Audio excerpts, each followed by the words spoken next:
Recently हमने Twitter पर देखा है एक ट्रेंड बहुत ज़्यादा टॉप कर है मौलाना तारिक जमील साहब के हवाले से।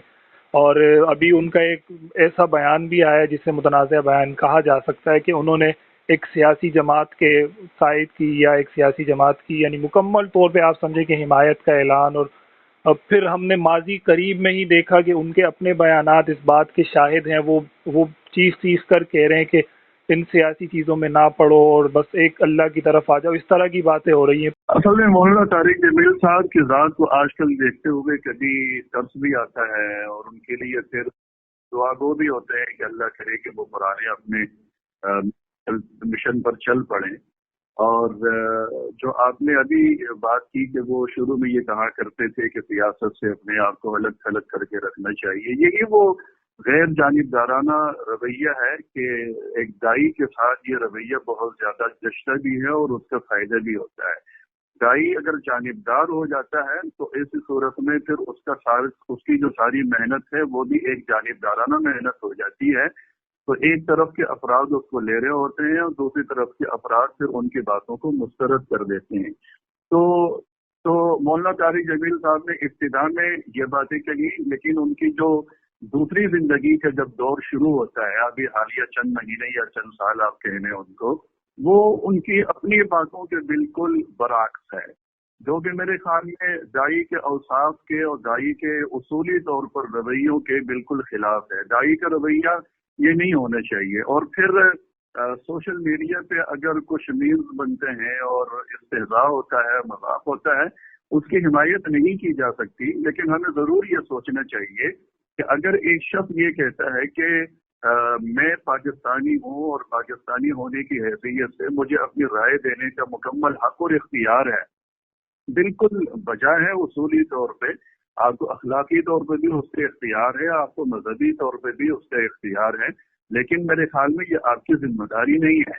और दूसरी तरफ अगर आप ये कहते हैं, समझते हैं कि ये मेरे इख्तियार है कि पाकिस्तानी होने के नाते मैं इस चीज के ऊपर बात करूं, तो फिर जो पब्लिक सोशल मीडिया के ऊपर बैठी है, मौजूद है, तो फिर उनको भी इख्तियार है जो आपके बारे में जो कहना चाहें वो हक बजानिब होंगे। और उनकी बातों पे फिर आपको जो है वो किसी किस्म का ऑब्जेक्शन, कोई एतराज, कोई मलाल नहीं होना चाहिए। मौलवी तारिक जमील साहब की इब्तिदाई जिंदगी आप देखें तो उसमें कितने लोग उनके साथ जुड़े हुए थे, लेकिन आजकल के उसमें पिछले दिनों मैंने यही फेसबुक पे हमारे रायविन का कोई पेज था, कोई साहब उसको चलाते हैं, मुझे नहीं मालूम कि वो कौन साहब चलाते हैं। तो बहरहाल उस पे जो रायविन के हजरात के जो बयानात वगैरह होते हैं और वहाँ की जो तरतीब होती है, तो बाज़ औक़ात वो एडमिन जो है वो अपने पेज पर वो चीजें लगा देते हैं कि आज फलां का बयान होगा, आज फलां का बयान होगा।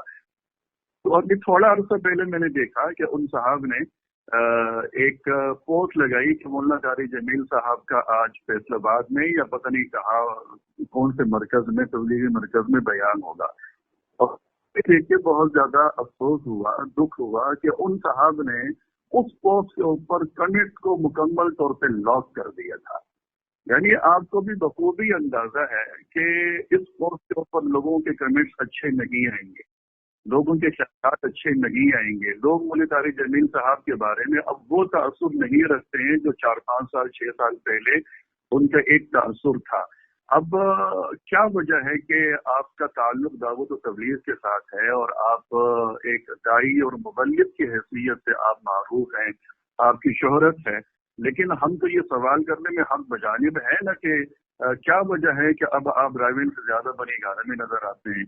और क्या वजह है कि अगर आप जिस पार्टी से अपनी वफादारियों का इजहार बार बार कर रहे होते हैं, उस पार्टी के मुखालिफ जो पार्टियां हैं उनसे आपकी इतनी नफरत है कि अगर आपका कोई साथी उससे मिलता है, मुलाकात करता है, उनमें से किसी मेंबर से, किसी रुकन से, किसी वजीर से, तो आप हमेशा के लिए अपने दरवाजे उसके लिए बंद कर देते हैं और उसके लिए बिल्कुल ही आप उनसे कतई ताल्लुक कर देते हैं। और क्या वजह है कि अब आपकी जुबान से जो है ना वो दावत तबलीग की बातें कम सुनने को मिलती हैं और तहरीक इंसाफ के हवाले से वफादारियों की बातें ज्यादा सुनने को मिलती हैं। तो जब आपका अपना रवैया इस हवाले से इतना जानिबदाराना हो जाएगा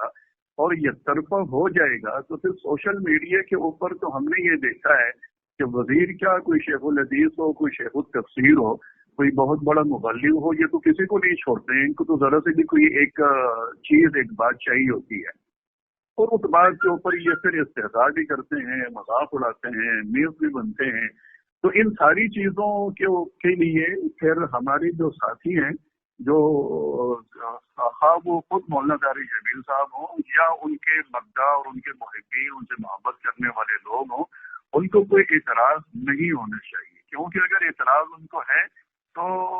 उस एतराज के पीछे जो बुनियाद है, जो वजह है, वो उसूली तौर पे वो चीज वजह बनती नहीं है कि उनकी खिदमात हैं, उन्होंने वाकईतन खिदमात सर अंजाम दी है, उससे कोई एतराज, कोई शक नहीं है, उसके ऊपर अल्लाह पाक उनको अजर अता फरमाए।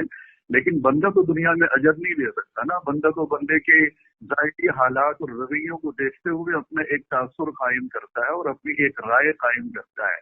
तो इस राय कायम करने में जहाँ फिर मौलाना तारिक जमील साहब आज़ाद हैं, तो वहाँ फिर सोशल मीडिया के ऊपर बैठे हमारे दूसरे दोस्त, हमारे साथी, वो भी आज़ाद हैं, उनकी बातें फिर बर्दाश्त कर ली जाएं।